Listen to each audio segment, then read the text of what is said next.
आप सब लोग बावली हो गई हो। ऐसा कैसे सोच सकती हो? गजराज आज शाम के बाद घर भी नहीं आया और वह मुझे बोल कर गया था वह अपने ननिहाल में है। वहाँ पर भी आज खुशियाँ मनाई जा रही हैं, तो वहाँ के जलसे में शामिल होने के लिए चला गया। मुझे पता है वह कल सुबह ही वापस आएगा। क्या? अगर ऐसा है तो फिर तो और भी ज्यादा टेंशन वाली बात हो गई है। इधर ठाकुर साहब जलसा कर रहे हैं और उधर कुंवर साहब जलसे में लगे हुए हैं और यहाँ हमें नवजात बच्चा नहीं मिल रहा है। अब क्या करें ठकुराइन जी? इसी तरह अब यह बात ठाकुर साहब तक पहुँचाई जाए ताकि वह जल्दी से जल्दी इस मामले की छानबीन भी करें। कहीं कोई आपका शत्रु आदमी आकर के बच्चे को तो नहीं लेकर चला गया। हम लोग इधर मंगल गान में बिजी थे, क्या पता उधर बीनड़ी सा भी बाहर चले गए हों और मौका देखकर कोई अंदर घुसा होगा। अरे दुर्गा, तू तो आज पूरे दिन बहुरानी के साथ ही थी ना? फिर तुझे पता होना चाहिए कि अंदर कौन आया था और कौन बच्चे को लेकर जा सकता है। कहीं ऐसा तो नहीं कि इनके घर में इतने दिन से तू काम कर रही है, किसी बात से नाराज होकर के तूने ही बच्चे को गायब कर दिया हो? हे राम राम राम राम राम राम। काकी सा, कैसी बातें कर रही हो आप? ठाकुर साहब का घर मुझे अपने घर से ज्यादा अच्छा लगता है और मैं कितने सालों से यहाँ काम कर रही हूँ। आप माजी सा को पूछो, कभी एक सेर अनाज के इधर उधर होने तक की नौबत नहीं आई। फिर बच्चे को गायब करने की आप बात कैसे सोच सकती हो? सरेआम आपने इतना बड़ा इल्जाम मुझ पर लगा दिया। राम करे माजी सा का बच्चा जल्दी मिल जाए, और अगर इसमें मेरा थोड़ा सा भी हाथ हुआ ना तो मैं गांव छोड़कर निकल जाऊंगी, या फिर आप मुझे बीच चौराहे पर फांसी पर लटका देना। आप यकीन कीजिए, मुझे इस बारे में कुछ नहीं पता, और आप यह बात तो बीनड़ी सा को भी पूछ सकती हो।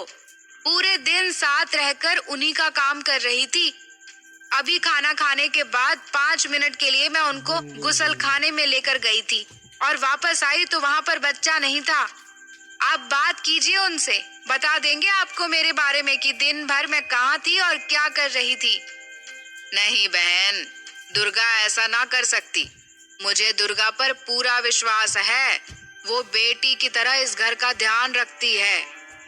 फिर तो इस बात को ठाकुर साहब को जल्दी से जल्दी बतानी होगी, कहीं देर ना हो जाए। हाँ माजी सा, काकी सा ठीक बोल रही हैं।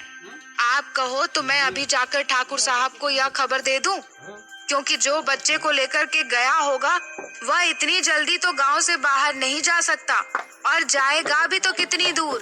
ठाकुर साहब अपने आदमी पीछे भेज करके उनको पकड़ भी सकते हैं, लेकिन ज्यादा टाइम लगा तो फिर कुछ नहीं हो सकता। हाँ दुर्गा, तू जाकर के ठाकुर साहब को यह खबर जल्दी दे दे, उनको बोल के जल्दी कुछ करें। जी माँ जी सा, मैं अभी जाती हूँ, आप अंदर जाकर के बहुरानी को संभालिए। उधर दुर्गा अतिथि गृह के सामने चल रही पार्टी में बैठे ठाकुर साहब की तरफ दौड़ती है और इधर ठकुराइन अंदर के कमरे में जाती है।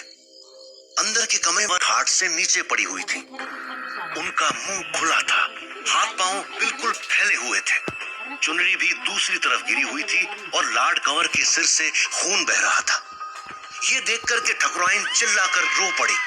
ठकुराइन की रोने की आवाज सुनकर आंगन में बैठी सारी महिलाएं बेतहाशा दौड़कर रूम में गईं और अंदर का दृश्य देखकर उन सभी के मुंह खुले रह गए। बहुरानी की हालत देख करके साफ अंदाजा लगाया जा सकता था कि उनके प्राण भी निकल चुके हैं। उधर दुर्गा दौड़ती हुई जलसे के बीच पहुंची, जहां ठाकुर साहब के हाथ में बोतल थी और चांदी के गिलास में वो अपने सभी करीबियों को पैक बनाकर पिला रहे थे। चेहरे पर एक खुशी थी और वो सभी इसी खुशी से झूम रहे थे। सामने खड़ी हांफती हुई दुर्गा को देखकर ठाकुर साहब वैसे ही खड़े रह गए। ठाकुर साहब कुछ बोलते उससे पहले ही दुर्गा बोल पड़ी। ठाकुर साहब, छोटे कुंवर सा गायब हो गए हैं, घर पर कहीं नहीं मिल रहे। हमने सब जगह पर छान मारा है।